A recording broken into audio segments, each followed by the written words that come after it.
Good evening, and welcome to this evening's Ohel and Rabbinical Alliance of America presentation, The Age of Anxiety, Helping Our Community, Helping Ourselves, a workshop for rabbis and rebbitzins.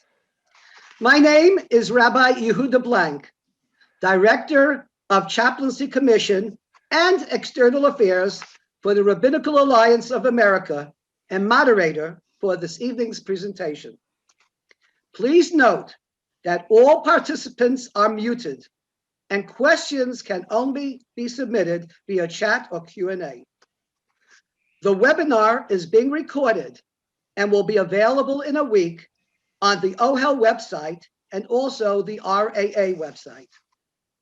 I want to offer sincere thanks to the Chief Operating Officer of Ohel, David Mandel, to Tzivi Reiter, Director of Children's Service, and Zvi Wesson, Senior Clinical Coordinator, for their help in producing this webinar, and to David Liebtag for his own expertise. Since 1969, Ohel has been a trusted haven of safety and support, providing services that help build lives and strengthen families, home, and communities to face social, developmental, and emotional challenges. Ohel answers the call by providing comprehensive mental health services, services for individuals and families with loved ones with developmental disabilities, elder care services, crisis services, foster care services, children's services, residential services for individuals with a psychiatric illness and those with developmental disability, also school-based services, as well as many other services. The Rabbinical Alliance of America, also known as the Igud HaRabbanim, is one of the oldest rabbinical organizations in the United States of America. It is now my honor to introduce Rabbi Mendi Mirajnik, Executive Vice President of the Rabbinical Alliance of America. Thank you, Rabbi Blank. I want to express on behalf of the Igud HaRabbanim, the Rabbinical Alliance of America, how excited the Hanholler, our administration, and our members are that we've entered into a wonderful relationship, an exciting new chapter, working with Ohel. As Orthodox rabbis from Yid, I cannot express and say it strong enough how proud we are that Ohel exists. If you will close your eyes for a moment and you would picture a world without Ohel, how much difficulty the Frum community would face. Baruch Hashem, there's an Ohel, and Baruch Hashem, Rabbanim have a wonderful resource, the gold standard, a high professional organization to whom to turn to for help. Personally, to me, Ohel is important. My wife's uncle, Rabbi Feiner, Rabbi Philip Goldberg, who was the chaplain in the Willowbrook facility in Staten Island, was one of the founding members of Ohel. I know that in Staten Island, where I currently reside, Mr. Mel Zachter, a wonderful pillar of Ohel, Dr. Norman Blumenthal frequents the Young Israel. I've heard him speak between Mincha Marav, also makes a wonderful Baal Tefillah, who always has tremendous insight into the cutting edge issues faced by Klal Yisrael and the congregants and the Spalalim the Rabbanim have to deal with. This year, we're dealing with super issues of mental health. I know that there isn't an individual that has not suffered spiritually, emotionally, physically, or financially, and Hashem Yisparach Rachmanis, that this fear, this pain that we suffer of anxiety because of COVID should go away. But to help it go away, we need the help of Ohel. And without Ohel, where would the Frum community be? They understand the needs of the Frum community, and they are our friends to help us. Again, we're excited by the Igud HaRabbanim. We look forward to working on this partnership. We want to give a resource to our member rabbis, our 950 rabbis, and to give them who to turn to and who to come to for help. I want to thank Dr. Norman Blumenthal. I want to thank Rabbi David Liebtag. I want to thank the entire Ohel team. I want to thank Rabbi Yehuda Blank, our highly respected Director of Chaplaincy Commission External Affairs, for working on this program tirelessly. And of course, I'm very honored. We are very honored that our Goyen Rav Eytan Feiner, our dear Chaver, member of the Igad, the Rav of the White Shul, will be initiating this wonderful relationship with his warm words, encouragement, and insight. Thank you. Good night. May Hashem give us the bracha of the Shreish HaShechina. As Rabbanim, we should use the tools of Ohel to help make our fellow Yid, our congregant, feel better. Thank you for putting this together, and I'm looking forward to a wonderful program. Good night. Thank you. Thank you, Rabbi Mirajnik. So now, on behalf of Ohel and the Rabbinical Alliance of America, it is an honor and a schus to introduce the Rav of Congregation Kneseth Israel, also known as the White Shul. I now give Harav Hagoyin Eytan Feiner Shlita. Shalom Uvrocha, good evening to the Chosheva, Rabbanim, Rebbetzins, to everyone listening in tonight. I just want to preface a tremendous expression, overwhelming, Hakar Satov, to my dear Yedid, Rabbi Blank Shlita, for inviting me, and of course, two amazing organizations, what a gewaldige shidduch, Ohel, and I've known David Mandel, the Chief Operating Officer, for quite some time, at Tzaddik in our door, and it's a gewaldige schus to be part of the Igad as well, Mendi, Shlita, and all the fantastic Avodas HaKodesh that you have done, and you continue with your colleagues, V'siyata Nishmaya, L'Hagdil Torah L'Adiran, to be Marakot Shemayim, L'Chol Yom Hayom. It's a tremendous schus to join tonight, Rabbinical Alliance of America, the Igad Rabbanim, together with Ohel. As Mendi Shlita just mentioned, we know the Moshe Rabbeinu's bracha to Klal Yisrael, Shetishva Shechina, Masa Yadechem. We know that the Shechina so often, as highlighted by the Bechina, the aspect of an Ohel. Avram Avinu notices how Maria, he sees the Onan that's over the Ohel. We make our way to the end of Chai Sarach of Dalet Samach Zayin. And Rashi citing the Bereshis Rabbo, when Yitzchak brings Rivka into the tent, Vayiviyeh Halo Sor Imo. So Rashi says, three gewaldige Sachen, three miraculous aspects characterized that unique tent of Sari Imenu, and likewise her successor Rivka Imenu, and that is Ner Dolek Me'ashtamas Levashamas Brocha Mitzuya Be'isa and Onon Kosher Al HaOhel. And the Shechina should be Shaira B'Maaseh Yadech, and these two wonderful organizations, and what is schus to partner and to utilize the vast resources of this unparalleled organization. Ohel, Onan Kosher Al Ohel, the Shechina represented by the Onan, should always be Kosher Al HaOhel, Im HaOhel, with this Gavaldig organization called Ohel, to be Marbekot Shemayim, to be Mekanishim Shemayim, and to be Matzel Yidden, to save and to support Klal Yisrael, Abiyas Kol Tzedek and Vaitor Be'ezna Hashem Yisbarach.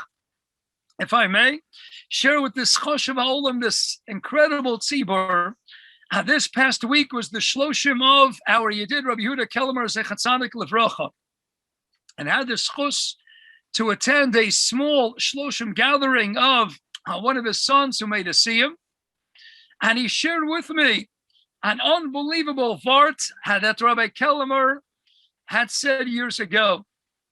And Rabbi Kelmer asked the following: we're all familiar with the mice of Rabbi Akiva. Rabbi Akiva marries the daughter of Kalba Savua, and it's a Gemara that's twice in Shas, in the Dharm, the Afnun, and Aleph, and again in Ksuvas, the bottom of Samach Beis, Samach Beis.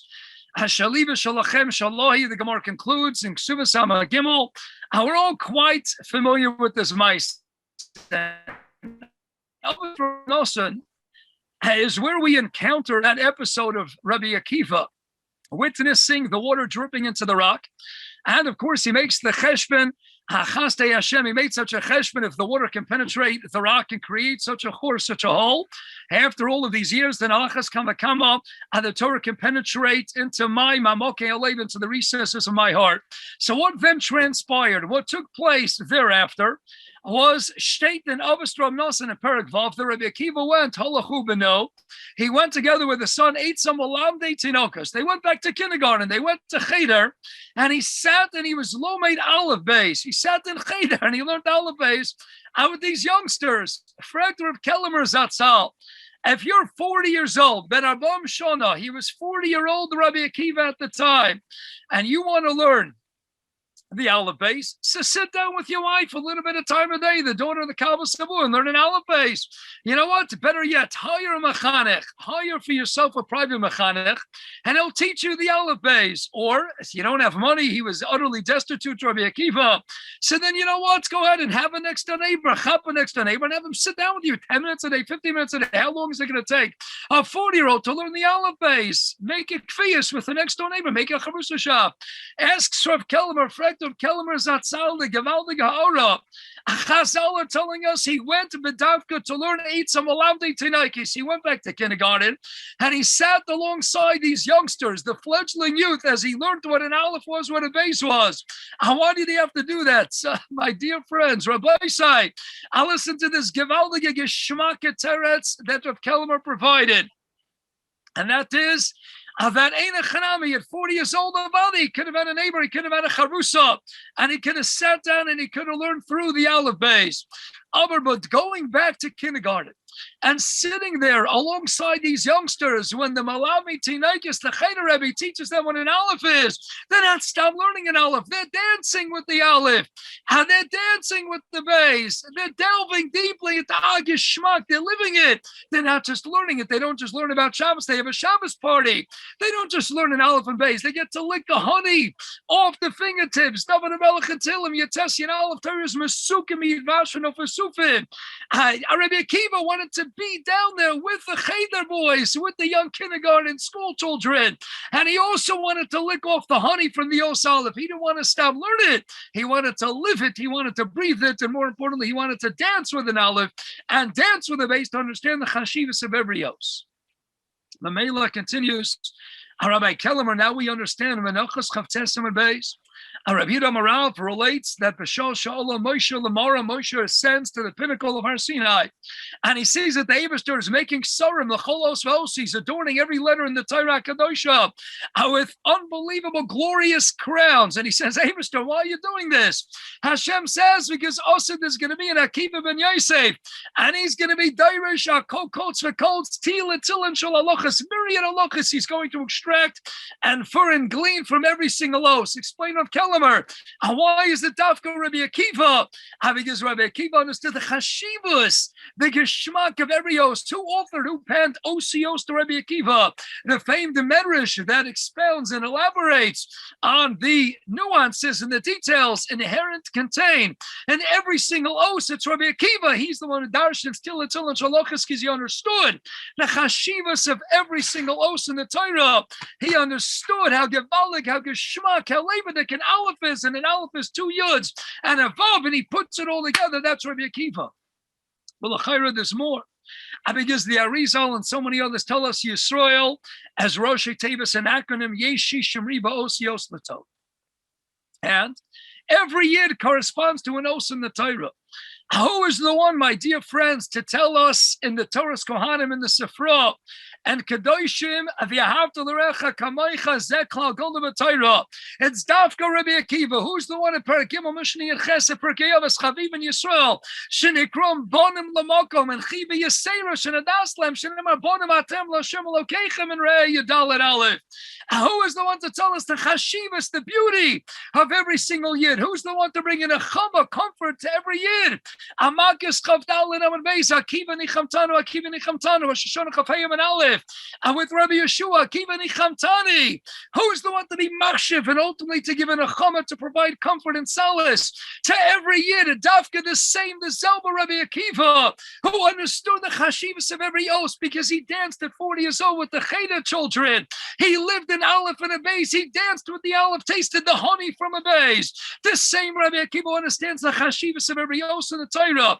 Is the same Rabbi Akiva to darshan tillin shalalachis from an aleph from a beis, every single os in the Torah. And how gufa precisely, it's the Zelba Rabbi Akiva, the same Tana Eloki Rabbi Akiva, who says, Rabbi Sai, look what an aleph is, look what a beis is.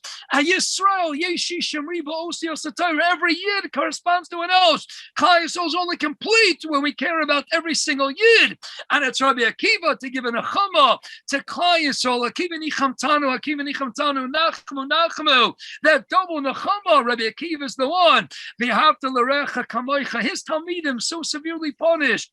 Ayavamas amar beis, because lo nagu kavod zelazeh. Your Rebbe is Rabbi Akiva. Though it was mashiv every os, every yid.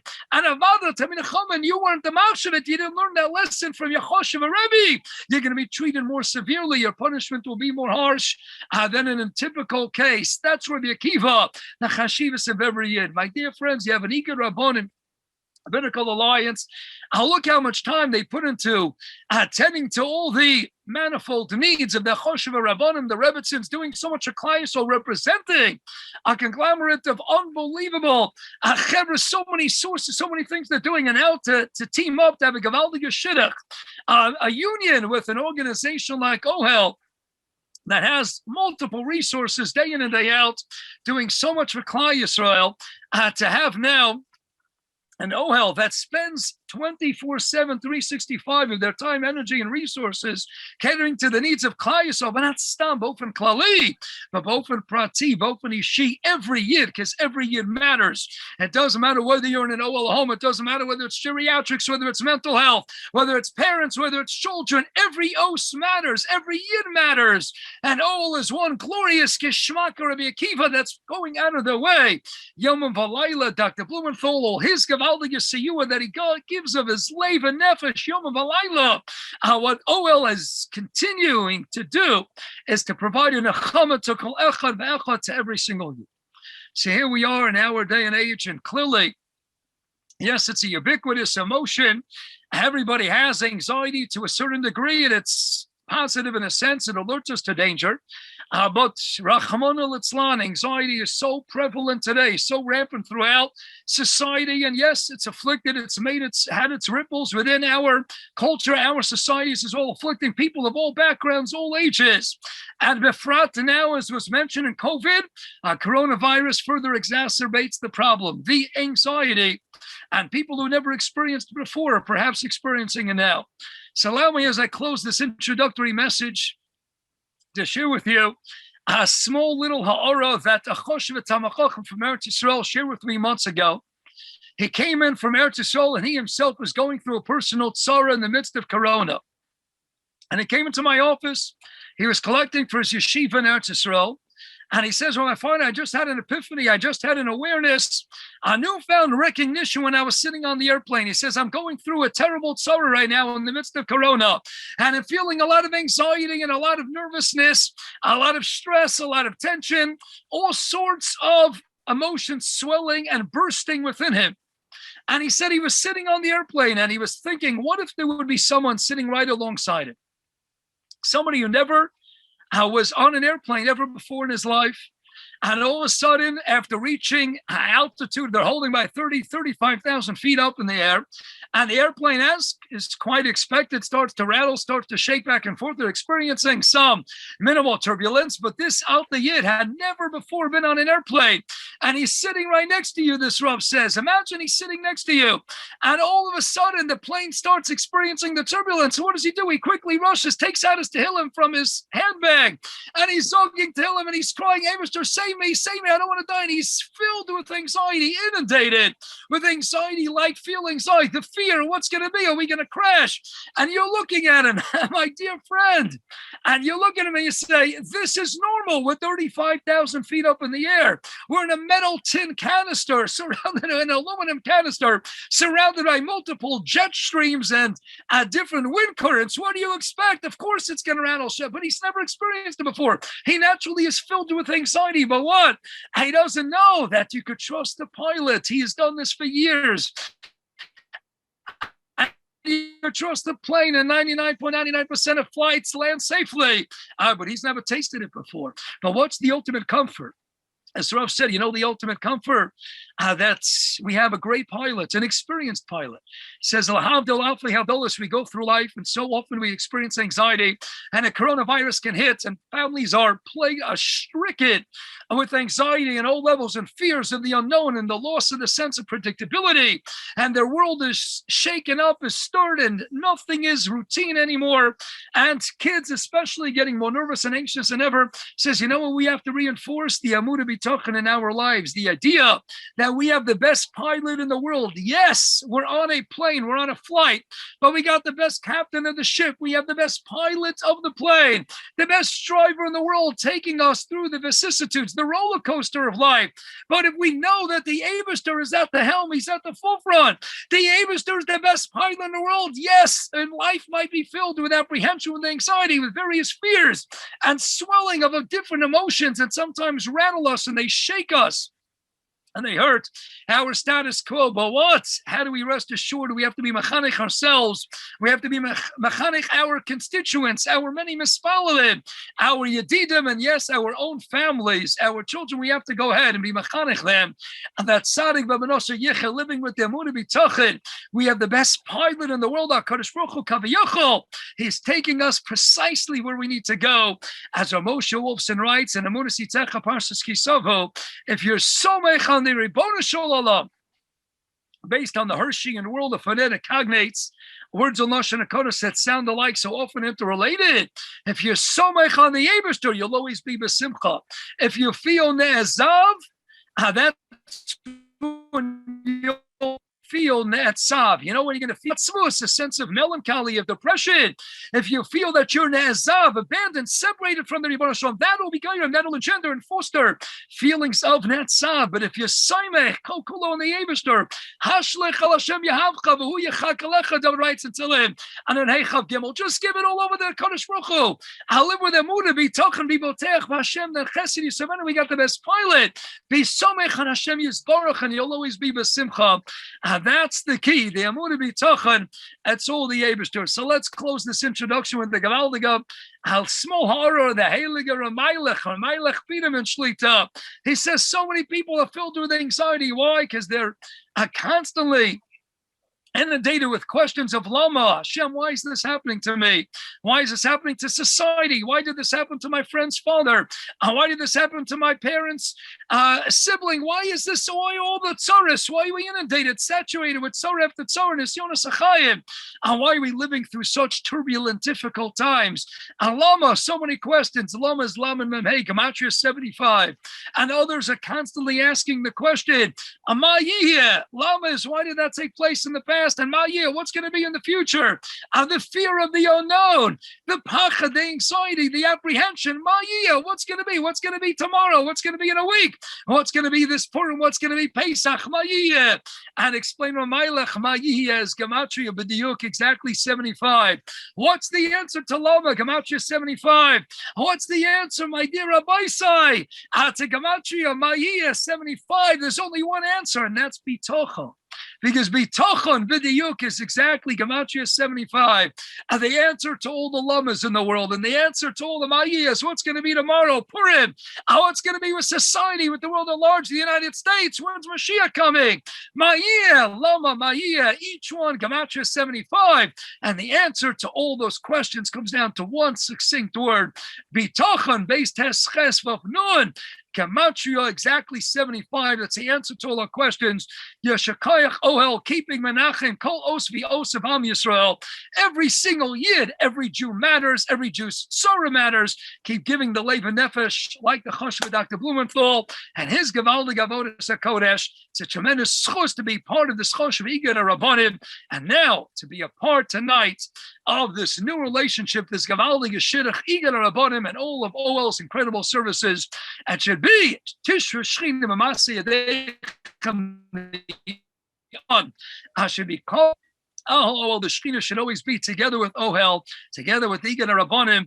Klal Yisrael, the Mitzvah Hashem should taste an end to all the tzaras, an end to all the anxiety, Bakar of Mamish, with Bias called Tzedek, Meirav Yameinu, Meirav Yameinu. I turn you back to Rabbi Blank Shlita, really so instrumental in putting this all together. What an asset to Klal Yisrael.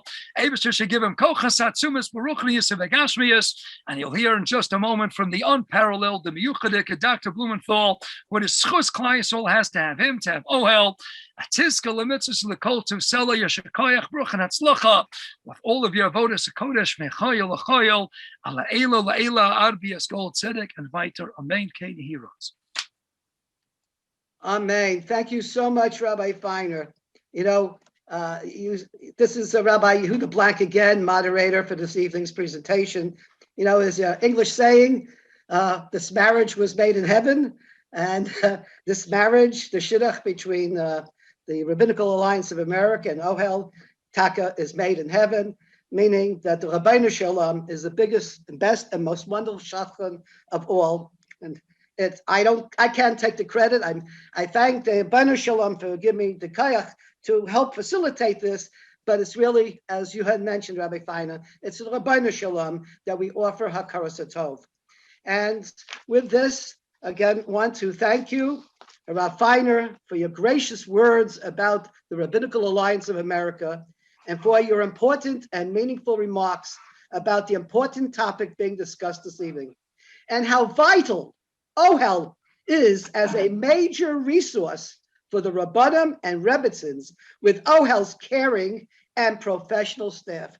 And I'd like to add one more thing, and that is Ohel is there for all backgrounds, for every Jew who comes to Ohel for whatever services are needed. And that's what makes Ohel so special, is they care for all of our Jewish brethren and for all those in need in a time of need. So tremendous thanks to Ohel, and especially to the Chief Executive Officer, David Mandel, and also to Rabbi Mirajnik of the Igor Rabbanim. It is now an honor to introduce Dr. Norman Blumenthal. He holds the Zachter Family Chair in Trauma and Crisis Counseling, is the director of the Ohel Miriam Center for Trauma, Bereavement, and Crisis Response, and Ohel's Children's Home and Family Services. Dr. Blumenthal is the educational director and adjunct professor for the Bella and Harry Wexner Kollel Elyon and Smicha Honors Program at the Rabbi Isaac Elchanan Theological Seminary, Yeshiva University. He is also an adjunct professor at the Ferakov Graduate School of Psychology and Wurzweiler School of Social Work at Yeshiva University. It is now my honor and pleasure to give you Dr. Blumenthal. Good evening, everybody, and thank you very much, Rabbi Blank, for that introduction. I have to say that listening to Rabbi Feiner's words, I got anxiety, because if we listen carefully to everything he says, nobody's going to have any anxiety. I'm going to have to go out to another field. I'm got another way of making a living. And so very moved by those words, and thank you, Rabbi Feiner. I also want to join the chorus of acknowledging the Rabbinical Alliance of America and Rabbi Blank, who I've gotten to know very well, and somebody just continues to impress me, and Rabbi Mirajnik. And we're grateful for this alliance and for this partnership now. And it should be a harbinger for more partnerships in Klal Yisrael. The more we work together, and as Rabbi Feiner alluded to, the difficult times that we're facing, we need each other, and we need to work together. We need to sort of have a symbiotic relationship, one where we benefit from you and you benefit from us. And I'm sure that's what we're going to be experiencing tonight and for a while, for a long time, until our services are no longer needed. What I thought I'd do tonight is I'm going to actually have a PowerPoint prepared. So I'm going to give me a second to share the screen so I can put that up. And, to talk about a topic, let me just get it started. Hold on. Okay, if one of my grandchildren were here, would have gotten a lot quicker, but here we go. a very difficult topic that could require hours and hours of focus, which is the age of anxiety, helping community, helping ourselves. And to sort of, I'm not going to be able to cover every aspect of anxiety and the treatments, et cetera. But I thought as a way of an approach, what I'm going to do now is I'm going to read you excerpts from an article that appeared in The Atlantic on September 12, 2018, not so long ago. And I'd like you to think as I read it, what you think about this article and what are your feelings. And again, this webinar doesn't lend itself to actually people jumping in and commenting verbally, but I'd like you to use the chat option, which appears in the bottom of your computer. I'm not sure where it is in the phone, and to tell me what you think about this article. And you're going to use that as a springboard to understand not only anxiety, but understand the meteoric rise of anxiety, particularly among children, which is very perplexing. Because granted, now it makes sense perhaps with the pandemic and Corona, but until about 11 months ago, we didn't live in such a dangerous time. So we didn't live with so much danger, and yet we're seeing such a dramatic increase in anxiety. So why? And connect that to the articles. Again, I'm not going to read the whole article. You have the source here if you're interested, but I'm going to read excerpts from it. So pay attention, and then I want to hear what you have to say. Okay, so the title of the article is in the education section, Teens Are Protesting in-Class Presentations. And the subtitle is, Some Students Are Say Having to Speak in Front of the Class is an Unreasonable Burden for Those with Anxiety and Are Demanding Alternative Options. And this is written by Taylor Lorenz. Okay, for many middle and high school students, giving an in-class presentation was a rite of passage. Teachers would call up students one by one to present their work in front of the class. And though it was often nerve-wracking, many people claimed it helped turn them into more confident public speakers. Hold on a second. Quote, coming from someone with severe anxiety, having somebody force me to do a public presentation was the best idea to happen in my life, one woman recently tweeted. According to a recent survey by the Association of American Colleges and Universities, oral communication is one of the most sought after skills in the workplace, with over 90% of hiring managers saying it's important. Some educators also credit in-class presentations with building essential leadership skills and increasing students' confidence and understanding of material. But in the past few years, students have started calling out in-class presentations as discriminatory to those with anxiety, demanding that teachers offer alternative options. This week, a tweet posted by a 15-year-old high school student declaring, quote, stop forcing students to present in front of the class and giving them a choice not to, close quote, garnered more than 130,000 retweets and nearly 500,000 likes. A similar sentiment tweeted in January also racked up thousands of likes and retweets, and teachers are listening. Okay, here's just an example of some of the tweets. Here, a student saying, teachers, please stop forcing students to present in front of the class and raise their hand in exchange for a good grade. Anxiety is real. And then somebody responding, just so you know, exposure therapy is commonly used amongst psychologists as a behavior therapy to help treat anxiety disorders. So your point that it can't be cured facing your fears is just false. Okay, it gives an example of the debate. Okay, go on with the article. Or just these are just excerpts from the article. Students who support abolishing in-class presentations argue that forcing students with anxiety to present in front of their peers is not only unfair because they are bound to underperform and receive a lower grade, but can also cause long-term stress and harm. Quote, nobody should be forced to do something that makes them uncomfortable, says Eula, a 14-year-old eighth grader, who, like all students, quoted, asked to be referred only by only her first name. Quote, even though speaking in front of the class is supposed to build your confidence and it's part of your schoolwork, I think if a student is really unsettled and anxious because of it, you should probably make it something less stressful. School isn't something a student should fear. To thousands of teens who support the effort to do away with in-class presentations, at least enough to like a tweet about it, anxiety is no small issue. Students said they understood why older people might tell them to, quote, suck it up, but that doing so was unproductive. Some responses to the most recent viral tweet, though, noted that giving a presentation in spite of anxiety might reduce the student's fear of public speaking.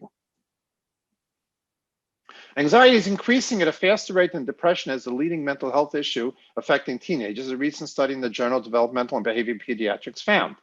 Throwing things like an in-class presentations on top of other stresses kids are dealing with, teens say can be unbearable. Quote, teachers think it's just a fear, close quote, says Jess, a 16-year-old in New Jersey. We'll skip school. I've skipped school a lot of times if I had to present. Even if a teacher tells me to present alone in front of them, I still wouldn't because that's how nerve-wracking it is, she said. These students want more options. They say that every student has unique strengths and abilities and that they should be allowed to present their work in ways that speak to those strengths. This might mean presenting alone in front of a teacher or choosing between several alternatives like a piece of art or an essay for private judgment instead of presenting their work orally. Quote, it kind of irks me when I see a lot of a teachers say, but we've got to get them up there. These students are living under more stressful situations than I did as a student. Their anxiety runs pretty high, he said.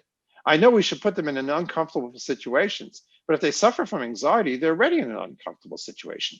As a teacher, I try to show compassion. It's not about being a drill instructor. Kathleen Carver, a high school history teacher in Texas, says teaching has changed in the days when she grew up. Quote, I think in this day and age, there are different pressures. We expect different things from our students. We're in a day and age when we have to acknowledge our students' feelings. I have to listen to them and hear their feedback and respond to that. That's how I can be a more effective teacher. If I ignored their feeling and I don't think they would like me or my class or walk away learning things. Those campaigning against in-class presentations said that it was important to distinguish between students with actual diagnosable anxiety disorders and those who might just want to get out of the assignment. Addie, a 16-year-old in New York, said that schools like hers already made accommodations to students with certain learning issues. Students who have been successful in the campaign to end in-class presentations credit social media. Unlike previous generations, high schoolers today are able to have a direct impact on their educational system by having their voices heard en masse online. Teenagers, most of whom are extremely adept at social media, say that platforms like Twitter and Instagram have allowed them to meet more students at other schools and see how other school districts run things.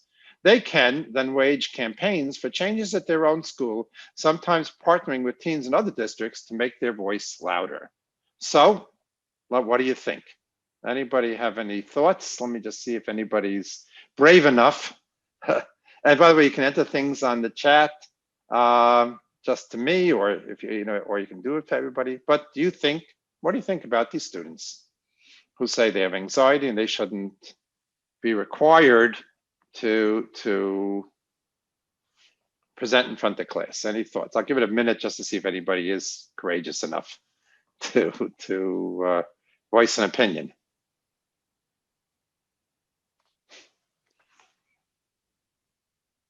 Okay. So go ahead, somebody.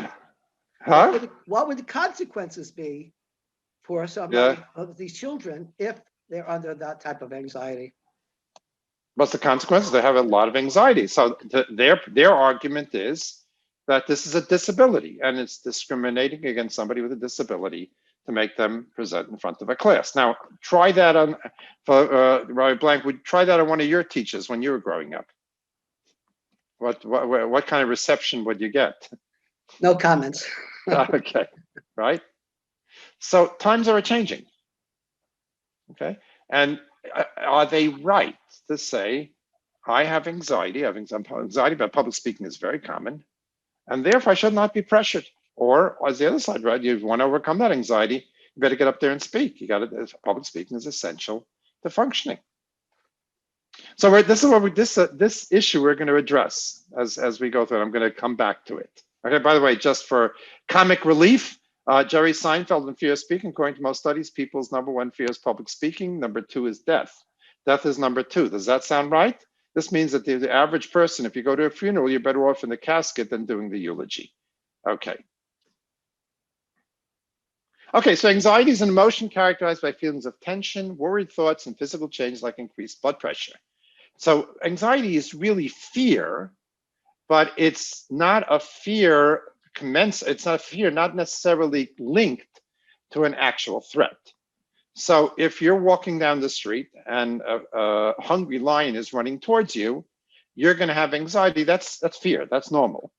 But if you have anxiety about an interview, a test, about meeting someone new, that's not an actual overt danger, and that would be considered anxiety or anxiety disorder.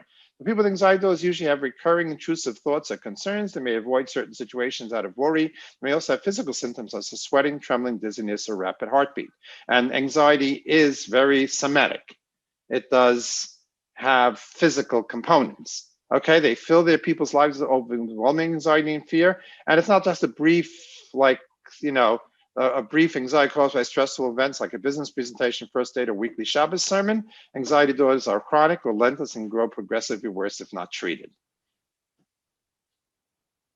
Okay, so the occurrence. So just again, some statistics. Just at any time, about 18% of the population, 1/3 of American adults have had anxiety at some point in their lives. For adults, it is the most common referral to mental health professionals, and Relief Resources reports the same in the Orthodox community. It's the third most common referral for children, following ADHD and conduct disorders. And I often say, if you don't know what ADHD is, it's what's probably afflicting most of you now while I'm speaking.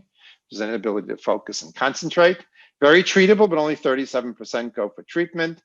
And there are people much more likely to go to the doctor or to be hospitalized than if they suffer from anxiety. So anxiety very often has a very physical piece to it.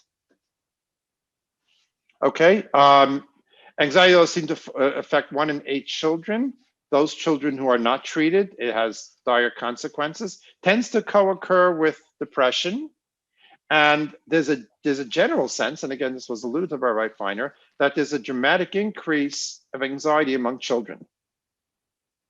Okay, so there's data. Jean Tweng has MMPI is a very robust test, a diagnostic test, and so she has results dating back to 1938 and shows dramatic increases in depression and anxiety among children, which is perplexing because again, we're not living in such dangerous times. So why would we see such a dramatic increase? Here's a quote from Twang's article. Even during trying times such as the Great Depression, World War II, Cold War, and the turmoil of the 60s and 70s, children were happier and felt more secure. So we live in, as I said, now again, the pandemic has thrown a monkey wrench in this, but even prior to the pandemic, and yet we saw a dramatic increase. I see my time's running out, so I'm going to be quick. Dramatic increases in anxiety among college students. Studies that are dated back to 1985 show dramatic increases in anxiety on the college campus. And not surprising, during COVID, right now we're seeing about 30% of the population with rates of anxiety and depression, which is much higher. We said before it was 18%. Not surprisingly, we're seeing a dramatic increase. And large pharmaceutical companies such as CVS are reporting unparalleled distribution of anti-anxiety medication, unparalleled distribution of anti-anxiety medication. And there's a contagion to anxiety, and that makes sense. Since anxiety is basically a fear, the capacity to impart a fear to somebody else is important. So the first time your toddler wandered into a busy street or tried to wander into a busy street, you scared the living daylights out of that child. And that's a good thing because it ensured their survival. So our capacity to give over anxiety from one person to another is essential to survival. And therefore, when one person is anxious, it very quickly catches on and it can affect other people who may previously not have been anxious. So here I'm going to try to get to what might be the approach, might be the answer to the question of the article and why we are seeing a dramatic increase in anxiety today. And then I'll leave some time for questions. So very interesting is some research on playgrounds. And basically what has happened is, again, those of us, most of us probably on this program, and certainly I and others can remember when playgrounds, when the ground under the playground was cement and the monkey bars were about 20 feet high. And, if you fell, you could get good and hurt. So now we live in a more litigious society. And so today, all playgrounds have to have like this soft stuff underneath, sand or cushions or foam. And the monkey bars can't be more than like 6 to 8 feet high. So you'd think kids would be safer. And yet we're finding that kids are getting injured more now in the playground than they did when the monkey bars were 20 feet high and cement.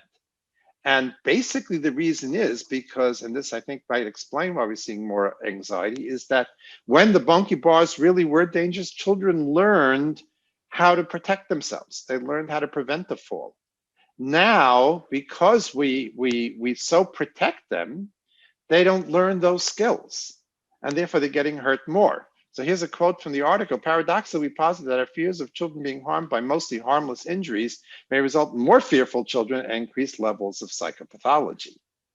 And I'm going to propose to you that that's what's happening today. We live in the age of the technology revolution, which is affecting everything. It's affecting every area of life. And we are also, for two things are happening as a result of the internet and social media. One is we're comparing each other a lot. So it's nurturing a lot of perfectionism, and perfectionism is associated with increased anxiety. But besides that, we're used to everything coming to us easily. We just should be able to click a mouse and find out everything and get anything. You know, if I need some very, let's say, a certain device for my psychological practice that's hard to find, and in the past I'd have to go to 6 stores and search for it and maybe get one of them to order it for me. Today I can go on Amazon, and anything and everything I want, I can just click, and within a day it's on my doorstep. We're used to everything coming easily to us. We're used to finding out anything we want. It's interesting that one of the issues was mentioned that I teach in the YU Smicha program. One of the issues, and I'm sure Rabbi Feiner is acutely aware, as is Rabbi Blank and Mirajnik, that today rabbis are not getting asked as many questions as they used to. Physicians are not getting asked as many questions as they used to, because people think they can go online and find out the answer to everything. So why should they trouble going to the rabbi, going to the physician, going to anybody, any other kind of expert, because everything is accessible online, even in psychology now. The trend is to make a webinar, to make a podcast, and that's going to be what people are going to access when they're having emotional problems. So we're used to everything coming easily, therefore we don't have the skills, and our children don't have the skills. And then when they face a problem, they face a COVID, which all the computers in the world can adequately address, the anxiety is through the roof. And this maybe will speak to what's in the article, in the article that I brought forth from the Atlantic. The idea that you have to struggle to overcome a personal impediment doesn't fit in the age of technology.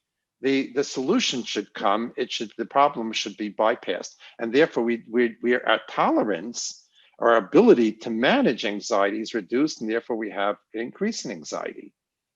And so then I raise the question: go back to the original question, which is, do we resist these changes and developments, or do we accept the fact that yes, people are going to be used to things coming to them much more easily and are going to be much more derailed when it doesn't?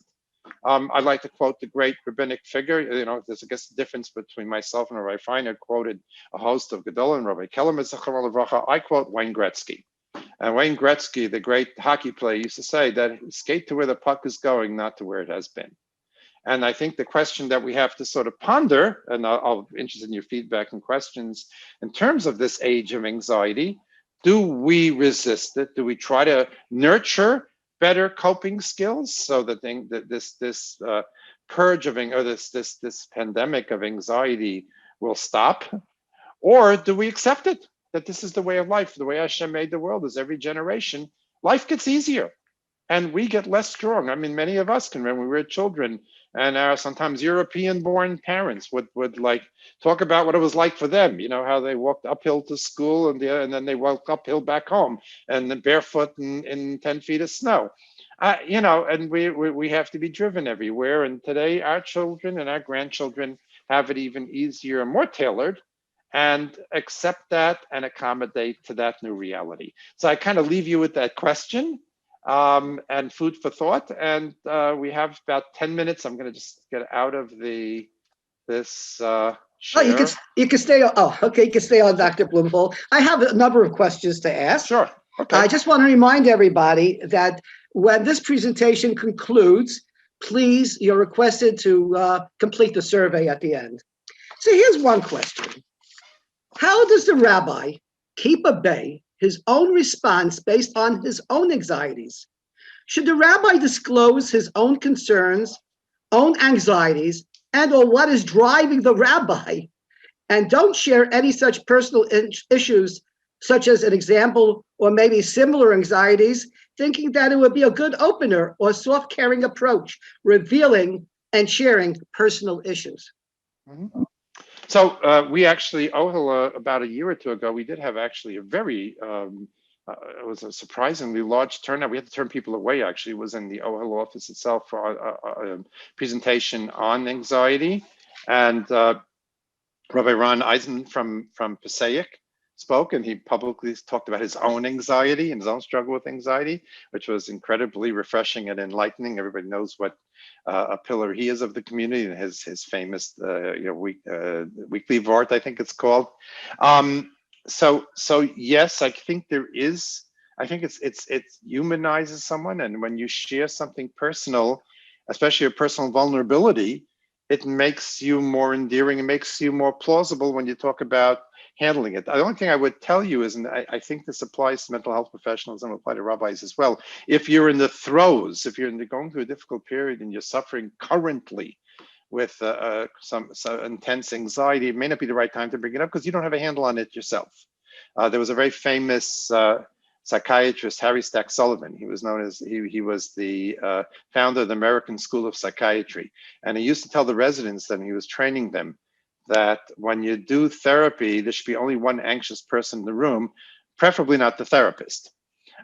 So I think the same thing would be true with the rabbi. So if you have general anxiety and which sometimes flares up and sometimes doesn't, or if you struggled in the past with anxiety and you can share this with your congregants or anything other issue or problem, I think it makes more human, makes you greater, and I think it really would be a tremendous asset. But you have to put the oxygen on your face first, like they say on the airplane, and before you give it to somebody else. Another question, thank you. Sure. How does one differentiate between normal anxiety and anxiety that crosses that line? Okay, so that's a question in general. How do you differentiate between what's normal or abnormal? Whether it's anxiety, depression, trauma? How do we make that differentiation? So I'll tell you one of my favorite stories that sort of brings this to home. In 1912, the very by now famous Sigmund Freud made his one and only visit to the United States of America. And he came and he was scheduled to give a week-long lecture, this new thing called psychoanalysis, at Clark University in Massachusetts. And several hundred professors and scholars from all around the United States, this is before airplanes were flying, schlepped to Clark University in Massachusetts to hear this now famous and new Professor Sigmund Freud. And the way the plan was that he was going to lecture for 3 days, and then they were going to have 3 days of questions and answers. So if I think I have it rough, in 1 hour, he had 3 days of lecture, 3 days of question and answers. And for 3 days he lectured, and he was a very prolific speaker. And when he was done, one of the first people to raise their hand for the question and answer said, "Professor Freud, you just spent 3 days telling us what's abnormal. What's normal?" And everybody braced themselves for 3 more days of lectures. And he said 3 words, which is one of the most famous parts of these series of lectures. He said, "Lieben und arbeiten," love and work. If your relationships are intact and you're doing your job, then you're okay. If your relationships are suffering or you're not performing, whether it's at work or in school, then the anxiety is interfering with your life, and that would morph into what we would consider an anxiety disorder. But again, it's if you're not sure, then turn to us as mental health professionals. That's going to be a question at the end, my last question, but I'll wait till the end. The rabbi of a shul knows a person or couple always struggling with anxiety, and now, especially due to Corona, is in total isolation from any synagogue services, not willing to meet with anybody in a secluded bubble, or even wanting to accept anything from anyone, even if those items are not from a home that anybody has Corona, the COVID. What steps or approach should a rabbi or rebbitzin take? Perhaps small steps to eventually revisit and attend synagogue services, only of course where there is mandatory mask wearing, social distancing, and feeling in a safe environment. What would your feelings of approach the rabbi rebbitzin should or should not take? Okay, that's a loaded question. First of all, I have to tell you, and I think this has been the consensus among my fellow professionals, I have been pleasantly surprised with teenagers and adults how well Zoom therapy is working, remote telehealth is working, or therapy via Zoom is working. It's obviously not as meaningful as face-to-face contact, but it's been pretty good. So there is, for at least teens and adults, this is, and especially as, hopefully things are going to wind down pretty soon with the COVID, but it is a form, or for that matter, if you're, one of the questions that frequently comes up is somebody lives out of town in a small community and there's that whole issue about whether, somebody should go to a therapist as a shamatar mitzvah or not, go to an Orthodox therapist. And there's a famous tshuva from Rav Moshe, but there are other opinions. But let's say he felt for his issue he needs to speak to an Orthodox therapist, and there isn't any in his town, or the one that is it's next to him in Shul, and it's just not suitable for him. Should they do remote therapy? So it's working, and therefore people can access it. It does not work well with children, but the trend now is there's a new program for treating anxiety called SPACE. Coming out of Yale University, where instead of treating the child, we work with the parents and sort of deputize the parents to be the providers. And we have our clinic, the Tikva clinic in Ohel, has trained in SPACE and is providing that kind of treatment. So that's an alternative as well, given the constrictions of COVID. Now, the other issue is and I think that might have been embedded in the question, if I heard it correctly, is what if the COVID is the source of the anxiety? Was that part of the question too, Rabbi Blank? Yeah. Yeah. So that's a very big issue, and it's a big issue because for certain situations we used to be able to tell people, or children in particular, that something is rare. It unfortunately does happen sometimes that a young parent, just happened this past week in a community, a young parent dies. But when we had to allay the anxiety of the children, we could walk into the school, the Ohel trauma team, and say to the kids, this is rare. I mean, it's very rare that a young parent dies. We couldn't say that 11 months ago or 10 months ago, because how rampant the death of Baruch Hashem, I think we can start saying it now again, because the fatalities are reduced, but we couldn't say it. So we had to shift our focus from it's rare to we're doing something about it. And that was very much what our focus had been, and to some extent still continues to be, in terms of fears, because people are still contracting the illness, that we're doing everything we can, and the government's doing, and the health officials and doctors are doing everything they can to preserve health and to hopefully once and for all gain some mastery over this ailment. And then we're davening and we're doing special mitzvahs. So we focus more on what we're doing than outcome. Thank you, Doctor. There are many issues dealing with isolation, especially with grandparents and anybody older. What are some issues of anxiety the rabbi and rebbitzin should be aware of that, heaven forbid, could be life-threatening or affect their health? Yeah, well, first of all, there's no question. The mind and body interact. And if you're well physically, you're well emotionally. If you're well emotionally, you're well off physically. So the presence of anxiety and stress does erode our emotional. It even affects our immune system. We are social beings, but we are by nature. We seek out others when we're anxious. I'll give a very simple example, somewhat maybe a little bit more of a parochial one as a New Yorker. But imagine you're on the subway. And you travel in the subway, and many of us who have traveled in the subway know everybody has their AirPods on and their headphones, and they're busy in their own world. They're not cognizant of who else is on the train. And then imagine the train screeches to a halt, the lights go off, and smoke starts coming into the train.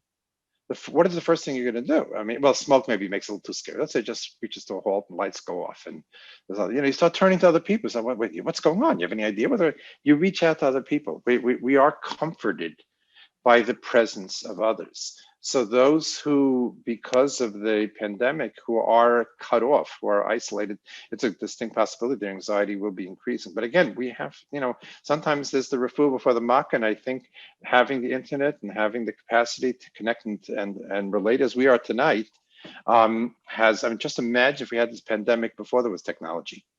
There would be real, serious isolation and disconnection. So we have to use in every way we can, whether it's, and people are being creative, whether it's through Zoom, although sometimes the elderly are not so adept at this technique, visiting people from their porch outside with distance, with masks, and try as hard as possible to reduce the isolation. Thank you, Doctor. This is the last question. Okay, sure. The question really is the reason that this new relationship has been developed. I felt very strongly, and I'm glad Rabbi Mirajnik and the administration supported my interest in pursuing this, and I'm grateful to Ohel for receiving it and as well. Our rabbis and rebbitzins are quite knowledgeable in many different areas. They have hearts of gold. They are really sincere and caring. Many are aware of many of the issues dealing with corona and other issues of mental health. But sometimes there are issues that are more prevalent, more pronounced, more serious. One of the reasons this new relationship is developed is so that the rabbis and rebbitzins will now be able, as time goes on and we have more programs we are going to announce in the near future, that there will be resources that are available to many rabbis and rebbitzins that they might not have had that opportunity to access as they will now. So the question is, when you have a situation where an individual or a couple, they're losing it. It's their relationship, everything's falling apart. There might be signs of suicidal ideation, which has been a situation that's of concern even by adolescents, let alone older and adults or other adults. Many issues that anxiety has been bringing out of tremendous concern. When would you suggest, and why would you suggest, that the rabbi and the rebbitzin avail themselves to a professional to seek help for mental health issues? And I say this strongly because none of us are, I don't mean to use the secular Superman and Superwoman. We all have our limitations in our knowledge and our abilities. Some have more, some have less, but we all come across situations that can be quite serious. What do we do with it? How far should the rabbi and rebbitzin offer their own counseling when it might be in need of a professional help?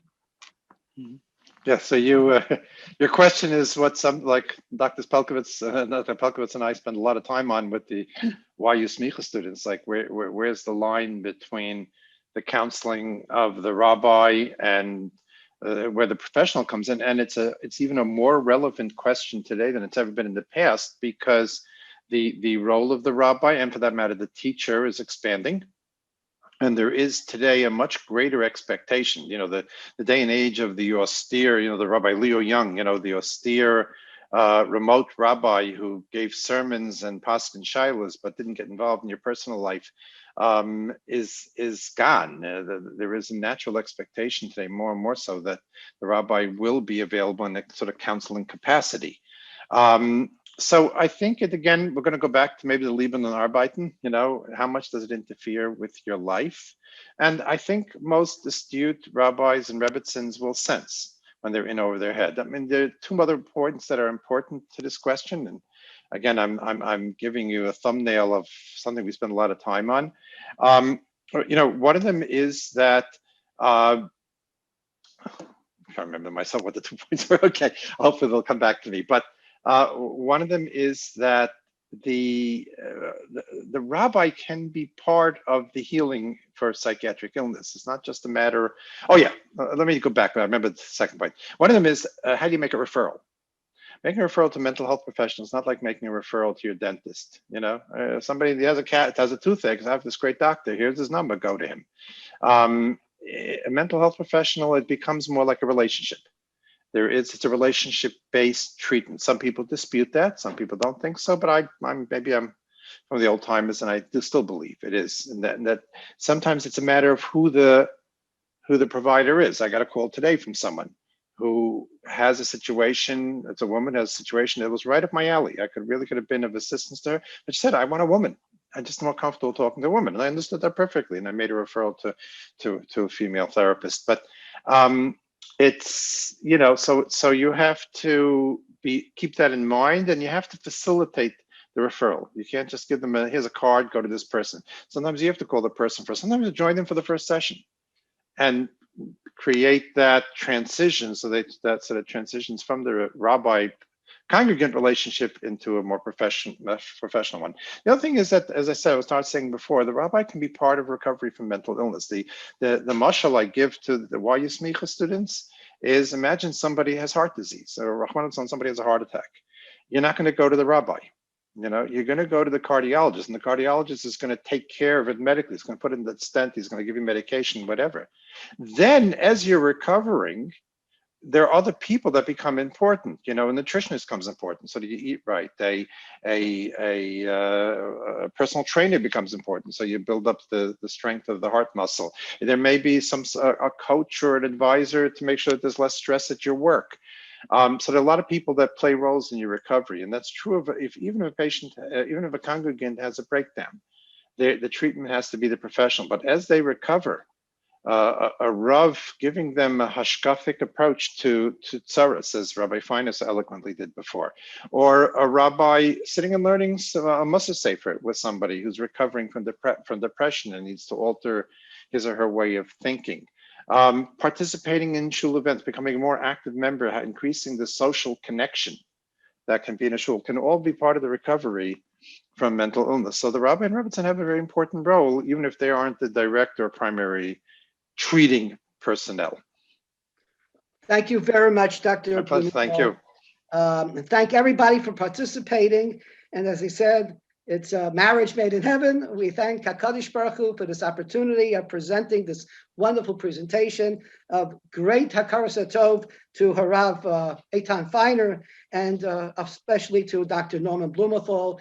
And as time goes on, there'll be additional programs that will be publicized by the Rabbinical Alliance of America together with Ohel and Bezos Hashem. So once again, please don't forget to complete the survey at the end of this program. And thank you all for joining us. Have a good evening. Okay.